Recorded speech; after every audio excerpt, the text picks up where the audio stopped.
Donc, je m'appelle Dorothée Grosjean, je suis jurée pour la première fois de ma vie.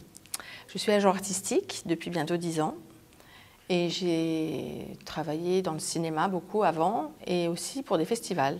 Donc, je m'occupais des jurés.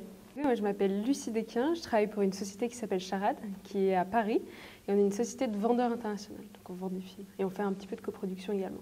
Je m'appelle Arnaud Dumatin, je suis le délégué général du festival La Rochelle Cinéma, qui est un festival ancien qui fêtera ses 50 ans en juillet 2022. Je pense que c'est bien d'avoir un jury qui est éclectique, avec des personnalités qui viennent d'horizons différents. Donc nous, on était 3 professionnels du cinéma, mais dans des professions qui n'avaient rien à voir.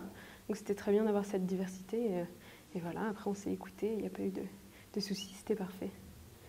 Ce qui fait un bon jury de festival, selon moi, c'est la pluralité des points de vue, c'est le fait qu'on n'est pas forcément sensible aux mêmes esthétiques, aux mêmes thématiques. Donc c'est le dialogue en fait qui fait un bon jury. Après, il n'y a pas de règles. Ah ah! C'est vraiment une question dure. Je pense que c'est important qu'il y ait des gens d'univers différents, donc de pensées différentes, pour avoir une plus grande ouverture d'esprit. Après, je ne sais pas, on pourrait dire que c'est important que ce soit des gens qui sachent de quoi ils parlent. Mais dans les jurys, il y a beaucoup de gens qui ne sont pas cinéphiles. Donc, je ne sais pas. En tout cas, c'est une magnifique aventure humaine, ça c'est sûr. Mais il est encore un peu tôt, le festival a lieu dans 10 mois, donc on commence la programmation du 50e. Il y aura beaucoup d'événements, il y aura des concerts, des ciné-concerts. C'est une programmation qui est structurée en hommage et rétrospective, et pour l'instant, on n'a pas encore défini le nom des rétrospectives. Alors,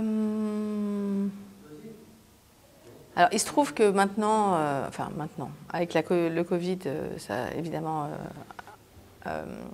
gonflé les choses, mais on travaille beaucoup plus en télé pour les plateformes et tout ça qu'au cinéma.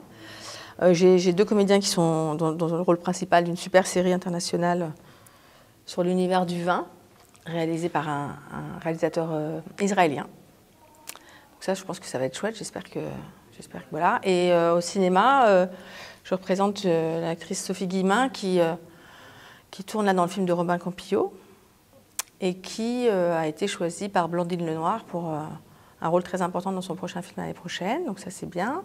On a toujours, nous, on a un line-up vraiment qui est toujours un peu complet, dans le sens où on annonce des films quasiment à tous les marchés.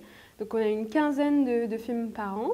Et pour nous, là, notre prochaine grosse échéance, c'est à l'AFM, donc le marché de Los Angeles, qui aura lieu cette année en ligne. Donc voilà, c'est novembre à peu près, où on va annoncer des nouveaux titres et les mettre en avant. Non, du coup, mais là, en ce moment, je peux te dire, typiquement, la semaine dernière, on avait Madeleine Colline, qui est un film d'Antoine Marot, qui était sélectionné à Venise. Donc on a eu cette première, donc là, principalement, on travaille là-dessus en ce moment.